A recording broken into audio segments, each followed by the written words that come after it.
La historia casi nunca es simple, y cuando se trata de Argentina durante la Segunda Guerra Mundial, se convierte en un laberinto de decisiones políticas, presiones externas, espionaje encubierto y elecciones que cambiaron el destino de todo un continente.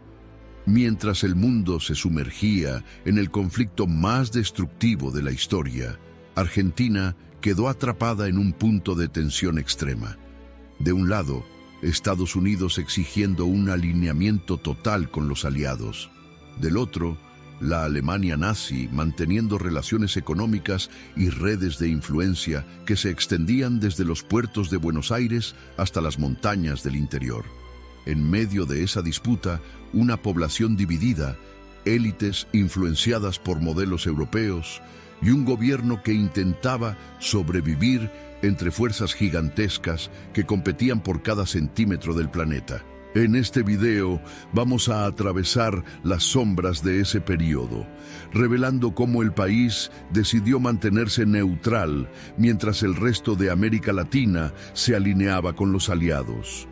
Cómo agentes nazis utilizaron Buenos Aires como centro de operaciones clandestinas, cómo el servicio secreto británico se infiltró en territorio argentino, y cómo Estados Unidos presionó al país hasta casi provocar un colapso diplomático.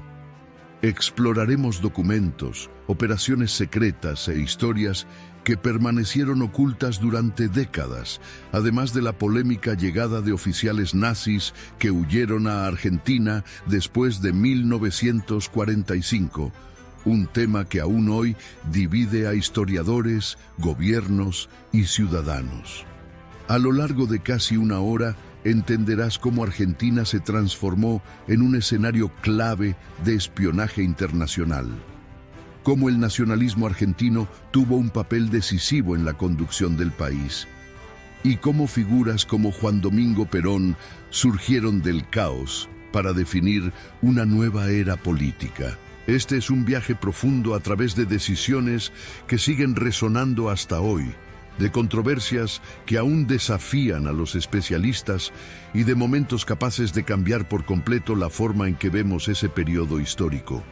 Así que deja tu like, activa la campanita y suscríbete, porque este recorrido te mostrará una Argentina que pocos conocen, compleja, estratégica, llena de misterios y protagonista silenciosa del conflicto más grande que el mundo haya visto. Antes de que las primeras bombas cayeran sobre Europa, Argentina ya vivía sus propias batallas internas. La década de 1930 en el país estuvo marcada por un escenario político turbulento, conocido como la década infame, donde fraudes electorales, corrupción y disputas entre facciones políticas moldeaban diariamente el destino de la nación. El gobierno buscaba estabilidad, pero en la práctica solo conseguía administrar crisis. Era una Argentina llena de contrastes, económicamente fuerte en el sector agropecuario, pero políticamente frágil, vulnerable a influencias extranjeras y a profundas divisiones internas. La sociedad argentina también cargaba un elemento decisivo en ese periodo: la presencia masiva de inmigrantes europeos, especialmente italianos y alemanes, que habían llegado en décadas anteriores en busca de oportunidades. Estos grupos preservaban su cultura, su idioma y muchas veces simpatías políticas hacia sus países de origen. No era raro ver clubes alemanes celebrando tradiciones, periódicos escritos en alemán circulando y asociaciones culturales que mantenían contacto directo con Europa. Todo eso creaba dentro de Argentina un ambiente donde ideas fascistas y nazis encontraban eco, aunque lejos de ser dominantes. Esta mezcla de influencias externas ayudó a construir un terreno fértil para debates ideológicos que se volverían explosivos cuando estallara la guerra. Al mismo tiempo, la relación histórica de Argentina con el Reino Unido era una pieza clave. El país era uno de los principales proveedores mundiales de carne y trigo para los británicos. Londres dependía de la agricultura argentina, y Argentina dependía del dinero británico. Esta relación comercial sólida colocaba al país en un dilema estratégico: apoyar a los británicos, su socio más importante, o mantenerse neutral para no romper acuerdos económicos ni provocar tensiones internas con grupos simpatizantes del eje. Cada decisión parecía abrir una puerta y cerrar otra. Cuando el conflicto finalmente comenzó en 1939, Argentina no estaba preparada para elegir un bando. El gobierno sabía que cualquier movimiento brusco podría desencadenar un terremoto político interno. La neutralidad, al menos en ese primer momento, parecía la única postura capaz de mantener unido al país. Sin embargo, la neutralidad argentina no era sinónimo de pasividad. En los pasillos del poder, cada ministro, diplomático y general tenía su propia visión. Algunos querían mayor proximidad con Alemania, creyendo que Hitler ganaría rápidamente. Otros defendían seguir el camino de Estados Unidos, que crecía como potencia continental. Y también había quienes preferían mantener a Argentina aislada, preservando su soberanía por encima de cualquier alianza. Estas divisiones silenciosas crearon un clima de tensión constante. La élite discutía la guerra en los salones de Buenos Aires. Los militares analizaban estrategias y posibles ventajas, y el pueblo intentaba comprender cómo un conflicto tan distante podría influir en su vida diaria. Argentina, incluso antes de declarar cualquier posición oficial, ya estaba profundamente conectada con la guerra por sus alianzas económicas, su población diversa y sus ambiciones políticas. Era el comienzo de una historia que se convertiría en una de las más complejas y decisivas de América del Sur durante la Segunda Guerra Mundial. Cuando la Segunda Guerra Mundial estalló en 1939, Argentina tomó una decisión que cambiaría por completo su trayectoria en los años siguientes: permanecer neutral. A primera vista, esta elección parecía simple, casi lógica. Pero conforme avanzaban los meses, la neutralidad se transformaría en un campo de batalla invisible, donde presiones internacionales, intereses económicos y conflictos internos chocarían con una fuerza capaz de derribar gobiernos. La neutralidad argentina no era solo una postura diplomática, era una estrategia de supervivencia. El país había atravesado décadas de inestabilidad política, golpes de Estado, fraudes y tensiones entre facciones. Tomar partido en una guerra mundial podría incendiar aún más un escenario ya inflamable. Además, muchos líderes argentinos defendían la doctrina de la no intervención, creyendo que América del Sur debía mantenerse al margen de los conflictos europeos. La idea de una autonomía continental estaba profundamente arraigada. Pero había otro factor: la economía. Argentina era un gigante agroexportador, y sus productos, carne, trigo, cuero, eran vitales para varios países involucrados en el conflicto. Mantenerse neutral permitía comerciar con ambos bandos, protegiendo las finanzas nacionales en un momento decisivo. El país ganaba dinero mientras el mundo sangraba. Para algunos, esta postura era pragmática, para otros, oportunista. Mientras tanto, Estados Unidos observaba la posición argentina con creciente incomodidad. Washington quería que toda América Latina estuviera alineada con los aliados, formando un bloque continental contra el eje. Sin embargo, Buenos Aires se negaba repetidamente a romper relaciones con Alemania e Italia. En las conferencias panamericanas, Argentina votaba con frecuencia en contra de propuestas respaldadas por Estados Unidos, generando irritación y desconfianza. Para el gobierno norteamericano, la neutralidad argentina no era solo inconveniente, era una amenaza estratégica. La presión comenzó a aumentar. Sanciones económicas, discursos diplomáticos duros e intentos de aislar políticamente al país se volvieron comunes. Estados Unidos buscaba forzar una decisión, pero Argentina estaba decidida a mantener su soberanía. Cada intento estadounidense de empujar a Buenos Aires hacia el bloque aliado solo fortalecía dentro del país el sentimiento de resistencia, alimentado por sectores nacionalistas y militares que no aceptaban órdenes externas. Al mismo tiempo, la Alemania nazi veía en la neutralidad argentina una oportunidad valiosa. Desde el inicio de la guerra, agentes del Eje operaban en el país conectándose con comunidades alemanas e italianas, creando redes de información y aprovechando brechas políticas. Un país neutral y alejado del control directo de los aliados era el terreno ideal para el espionaje y la influencia.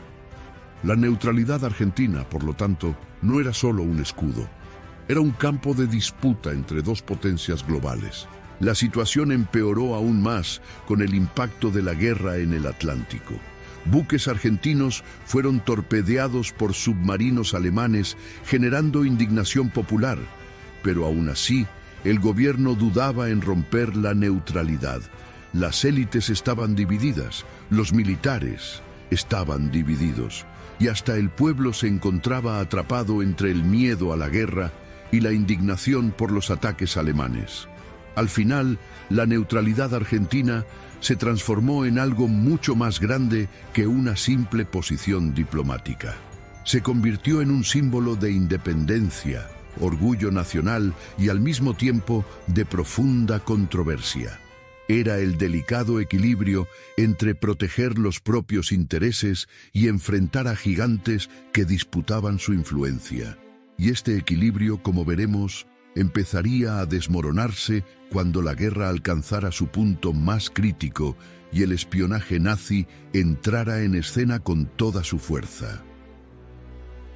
Mientras Argentina intentaba sostener su neutralidad frente al caos mundial, otra guerra silenciosa y mucho más cercana ya se estaba desarrollando dentro de sus fronteras. No era una guerra de tanques, fusiles o aviones. Era una batalla de códigos, radios clandestinas, identidades falsas y mensajes enviados en plena noche. Era la guerra del espionaje. Y en ese terreno, Argentina se convertiría en uno de los principales tableros de operación del servicio secreto alemán, el temido Abwehr. Para los nazis, Argentina era territorio fértil. Existía una gran comunidad alemana en el país, con clubes, escuelas, periódicos y empresas que funcionaban como cobertura perfecta para agentes infiltrados. Muchos de estos inmigrantes no tenían ninguna relación con el nazismo, pero el régimen de Hitler sabía cómo aprovechar la existencia de esas comunidades para camuflarse. En Buenos Aires, bares, hoteles y puertos se convirtieron en puntos estratégicos donde los espías circulaban discretamente, recolectando información sobre barcos aliados, rutas comerciales, exportaciones e incluso movimientos políticos internos. Uno de los elementos más peligrosos de esta red era la presencia de radios clandestinas distribuidas por el interior del país. Estos transmisores secretos enviaban a Europa datos esenciales para el esfuerzo de guerra alemán, especialmente información sobre barcos británicos que cruzaban el Atlántico Sur. Cada transmisión podía significar un nuevo ataque coordinado por submarinos nazis. Y durante años, esos mensajes pasaron desapercibidos, ocultos en la vastedad del territorio argentino. Pero el espionaje nazi no operaba solo. En respuesta, los británicos y los estadounidenses crearon sus propias redes dentro del país. La embajada británica en Buenos Aires organizó una impresionante operación de contraespionaje, liderada por agentes altamente entrenados. Algunos se mezclaban con la élite argentina, otros con trabajadores portuarios. Había infiltración en clubes, monitoreo de reuniones, interceptación de telegramas y vigilancia constante sobre sospechosos vinculados al eje. Fue en este período cuando surgieron los agentes dobles, individuos que fingían colaborar con el Abwehr mientras entregaban información a los aliados. Algunos argentinos aceptaron trabajar con los británicos por convicción, otros por dinero. La verdad es que Buenos Aires se transformó en una de las ciudades más activas de la guerra secreta, un escenario donde cada conversación, cada gesto y cada visita inesperada podía ocultar intenciones peligrosas. Las operaciones más intensas ocurrieron entre 1941 y 1943, cuando los aliados comenzaron a interceptar mensajes cruciales transmitidos clandestinamente desde Buenos Aires hacia Berlín. Varias de esas comunicaciones fueron descifradas, revelando datos sobre barcos que días después eran atacados en el mar. Esto convenció a los servicios de inteligencia aliados de que una red poderosa operaba dentro del país y que debía ser desmantelada. La respuesta llegó con acciones coordinadas. El MI6 británico y el FBI de Estados Unidos actuaron juntos para cerrar radios clandestinas, detener intermediarios, cortar líneas de comunicación y neutralizar agentes clave. Hubo operaciones dramáticas en casas aparentemente inocentes, en estancias remotas e incluso en sótanos ocultos en la capital. Los aliados comenzaron a desmontar, pieza por pieza, la red construida por el Abwehr. Sin embargo, esta guerra invisible no pasó sin consecuencias. Cada arresto, cada interceptación y cada denuncia aumentaba la tensión política entre Estados Unidos y Argentina. Washington acusaba a Buenos Aires de ser complaciente con el nazismo. El gobierno argentino respondía defendiendo su soberanía y acusando a los estadounidenses de interferencia indebida. Era un juego peligroso que profundizaba el aislamiento internacional del país. Lo que pocos sabían, sin embargo, era que esta batalla en las sombras sería solo el comienzo, porque a medida que la guerra avanzaba y el poder alemán comenzaba a desmoronarse, Argentina se convertiría en una pieza clave de otra operación aún más oscura: la fuga de oficiales nazis que buscaban escapar de las consecuencias de sus crímenes. Y esta nueva fase cambiaría para siempre la historia del posguerra en América del Sur. Cuando la Segunda Guerra Mundial terminó en 1945, las ruinas de Europa revelaron no solo la derrota militar de la Alemania nazi, sino también la magnitud de los crímenes cometidos por el régimen. Decenas de oficiales, científicos, médicos y colaboradores comprendieron que el cerco se estaba cerrando. Se formaban tribunales internacionales, se recolectaban documentos, se preparaban listas de culpables. Muchos serían juzgados en Nuremberg, otros serían cazados por toda Europa. Pero una parte significativa decidió escapar. Y para eso, América del Sur se convertiría en el destino más buscado.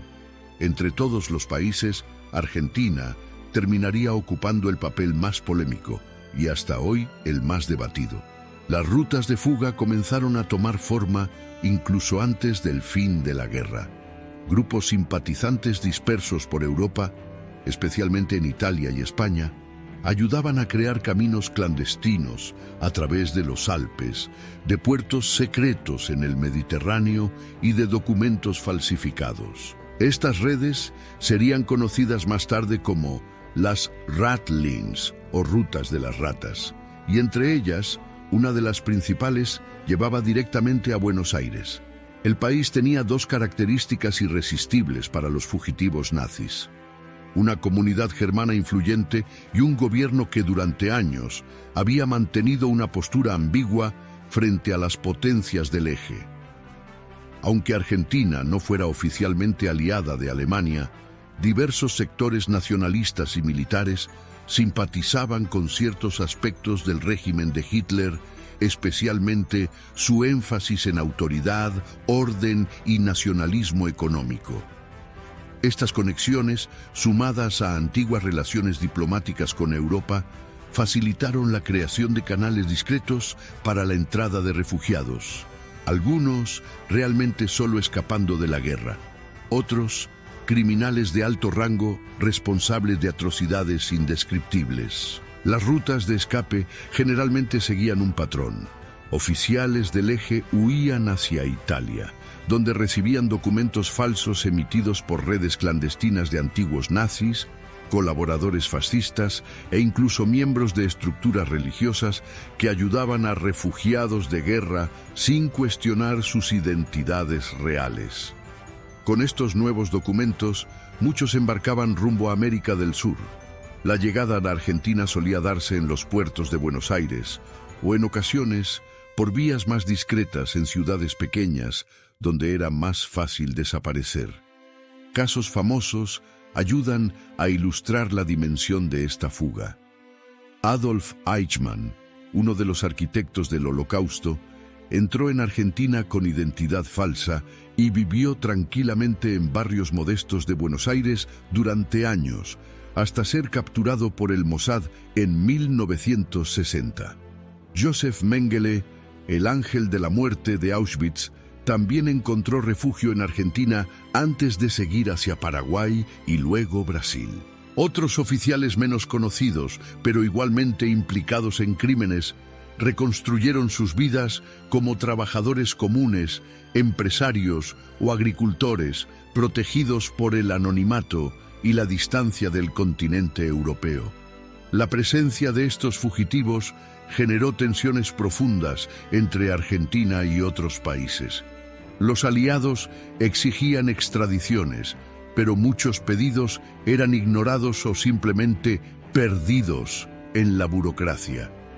Parte de las autoridades argentinas afirmaban no conocer las verdaderas identidades de esos hombres.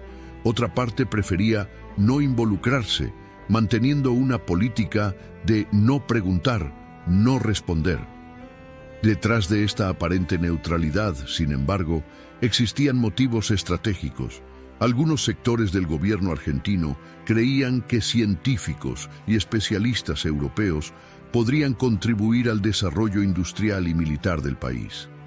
Otros tenían afinidades ideológicas o querían mantener abiertas distintas puertas geopolíticas. Y por supuesto, existían redes personales, empresarios, militares y contactos antiguos que facilitaban documentos, ocultaban identidades y garantizaban nuevos comienzos.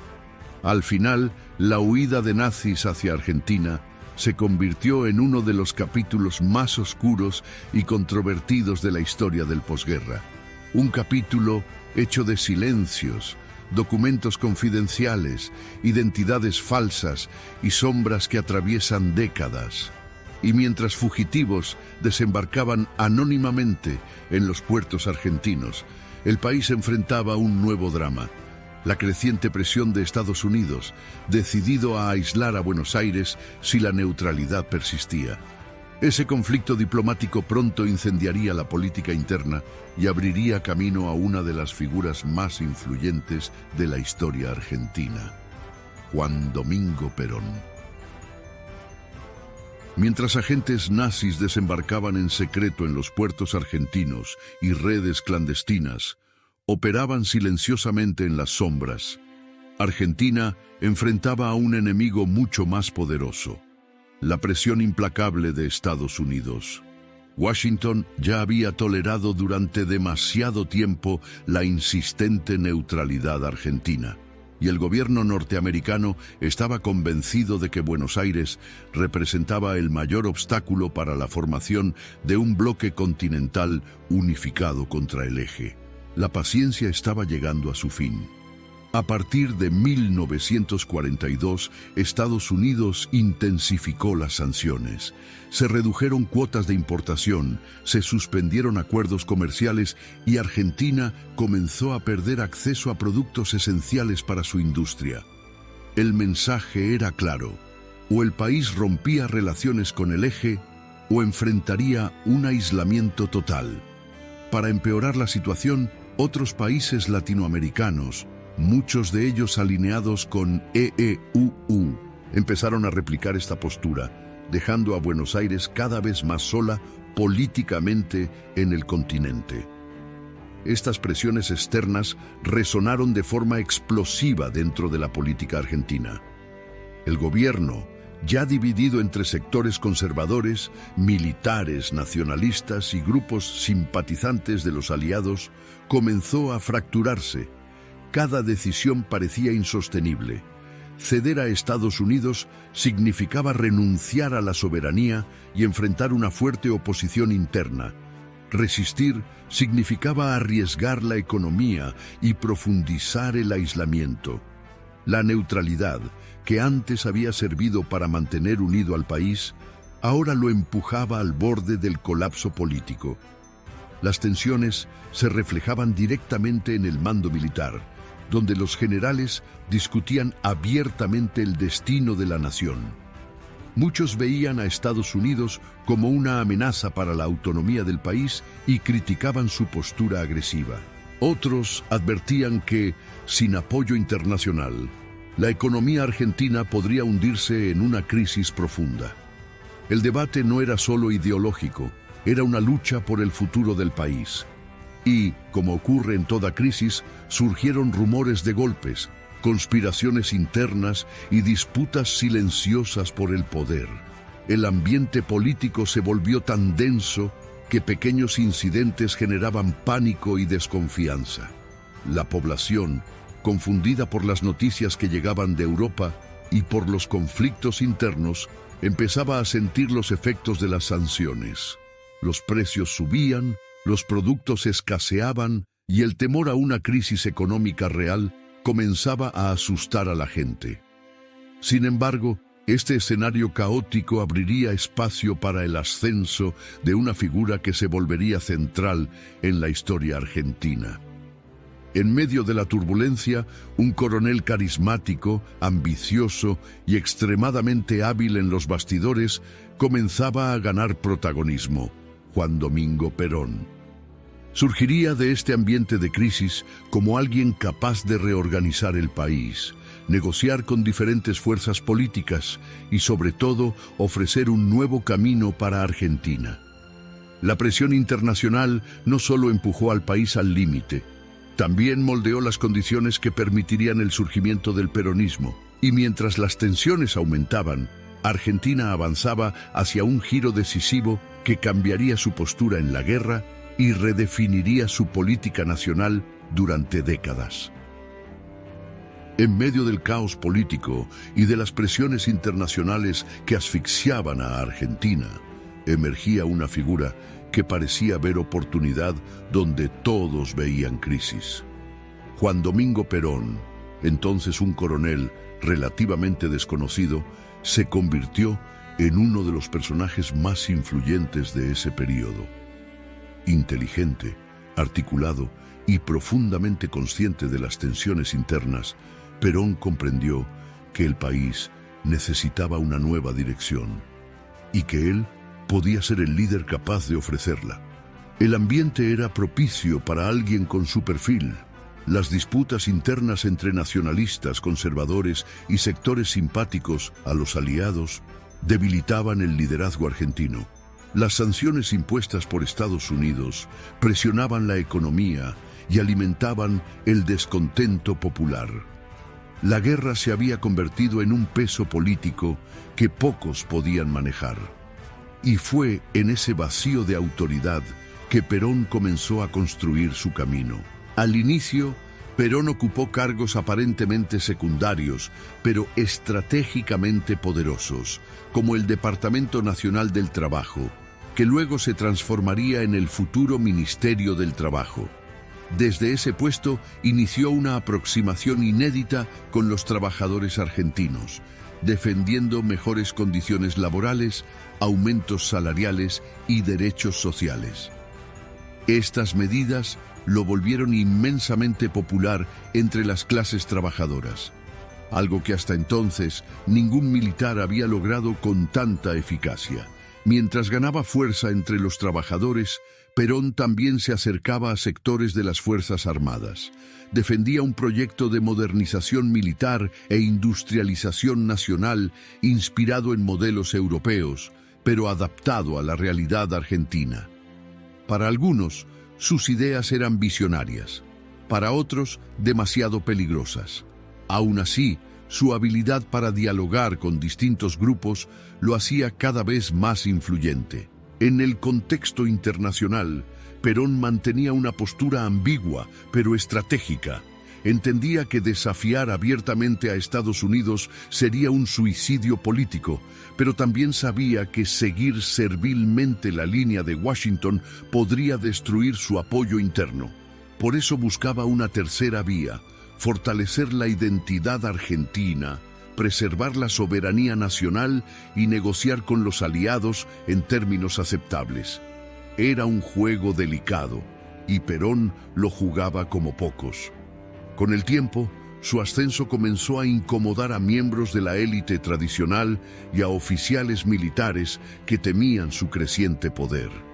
Surgieron intentos de aislarlo políticamente, pero estos esfuerzos solo aumentaron su popularidad. Perón se había convertido en la voz que muchos argentinos querían escuchar.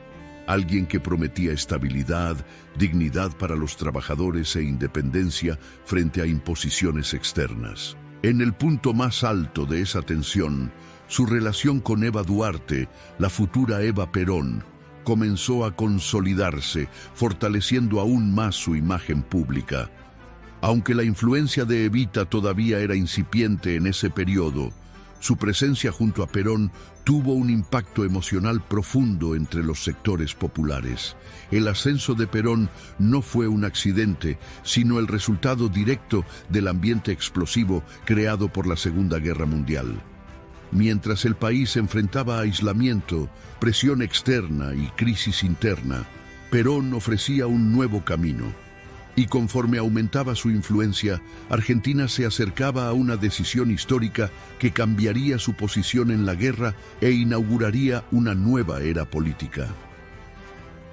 A medida que la guerra avanzaba y el poder de Alemania comenzaba a desmoronarse, la posición de Argentina se volvía cada vez más insostenible.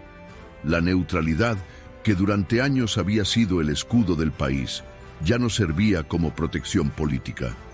Estados Unidos estrechaba el cerco con nuevas sanciones, mientras América Latina se unificaba casi por completo del lado de los aliados. Buenos Aires estaba aislada, presionada y vista con desconfianza por prácticamente todo el mundo occidental. Dentro de Argentina, la crisis política también alcanzaba su punto de ebullición. Los militares discutían abiertamente la necesidad de reposicionar al país en el escenario internacional. Sectores de la sociedad civil empezaban a temer las consecuencias económicas del aislamiento. Los stocks disminuían, las fábricas dependían de piezas importadas y las exportaciones sufrían restricciones cada vez mayores.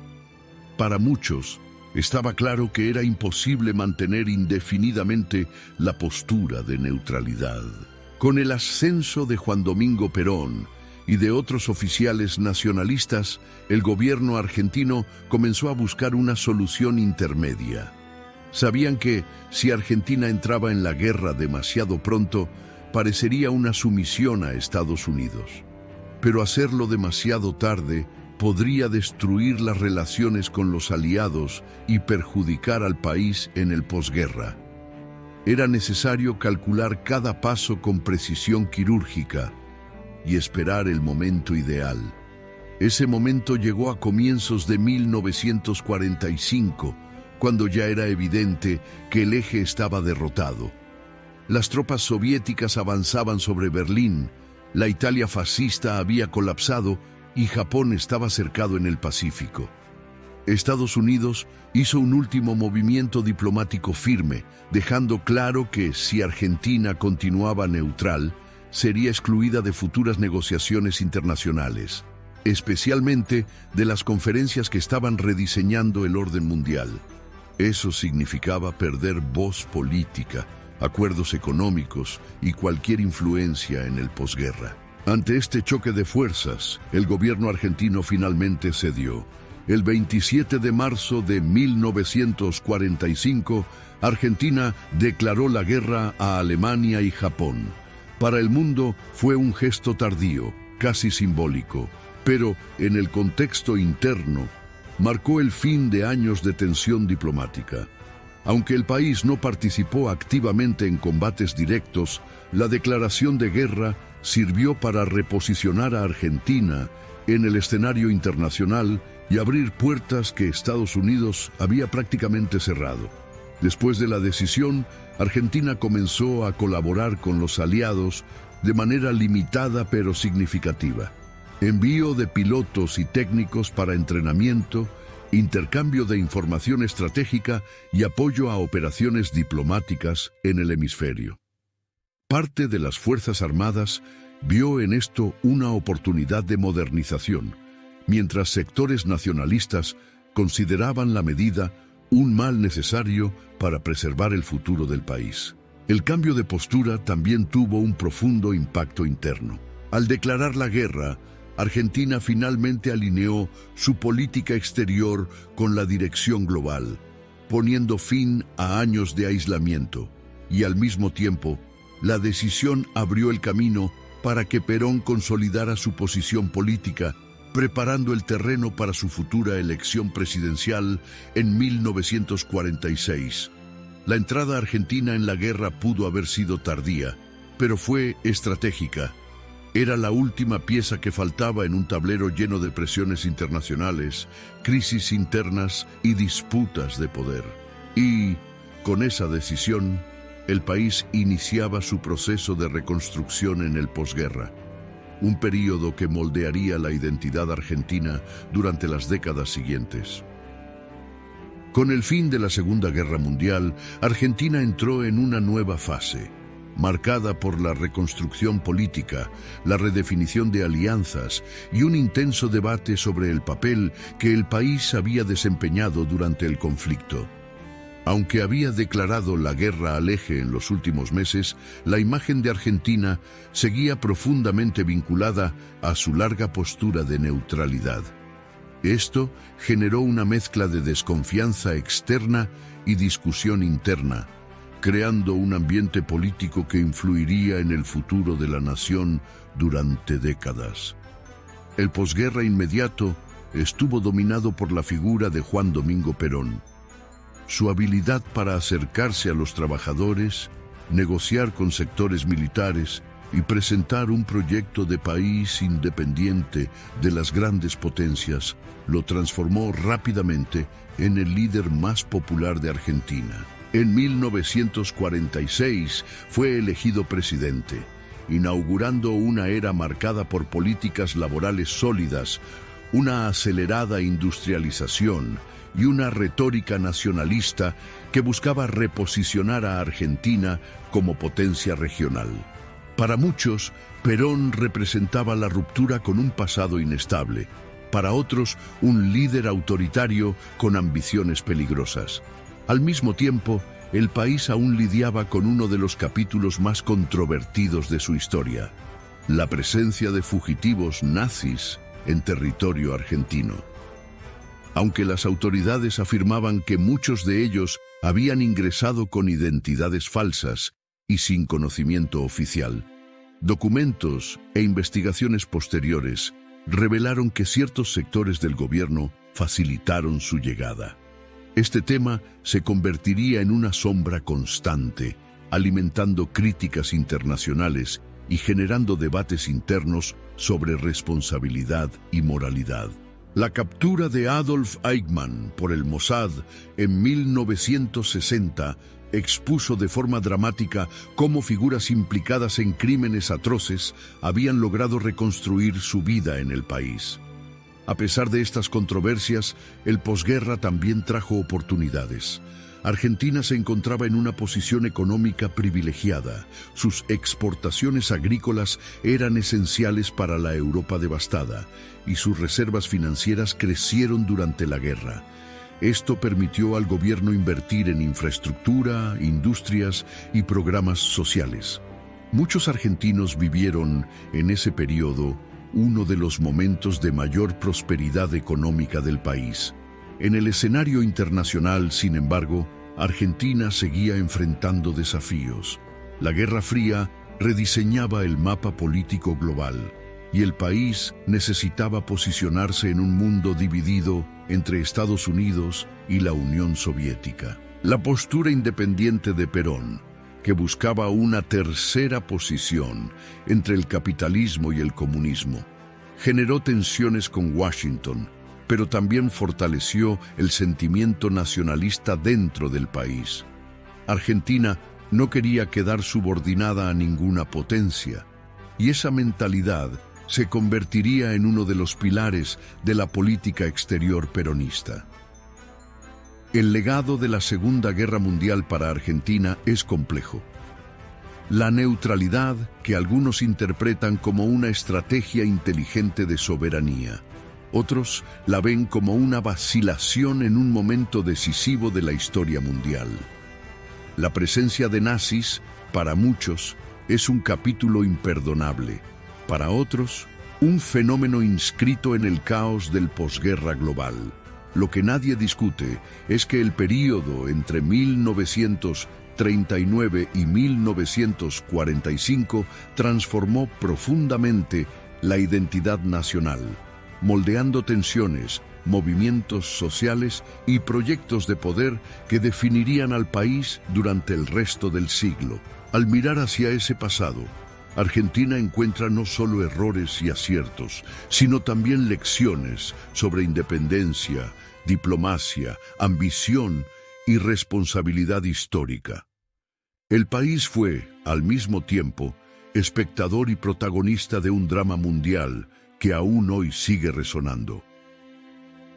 La historia de Argentina en la Segunda Guerra Mundial está hecha de decisiones difíciles, presiones externas y elecciones que aún resuenan en la memoria del país. Entre neutralidad, espionaje, disputas políticas internas y su tardía entrada en el conflicto, la nación reveló su propia lucha por la soberanía en un mundo que se desmoronaba. En el posguerra, el ascenso de Perón, las controversias sobre los fugitivos nazis y el deseo de construir una identidad independiente moldearon un nuevo capítulo en la historia argentina. Hoy, al revisitar esos acontecimientos, entendemos que Argentina no fue solo espectadora. Fue protagonista de uno de los periodos más complejos de la historia moderna. Y las lecciones de ese pasado siguen vivas. En tiempos de crisis global, cada decisión, cada silencio y cada elección puede cambiar el destino de toda una nación.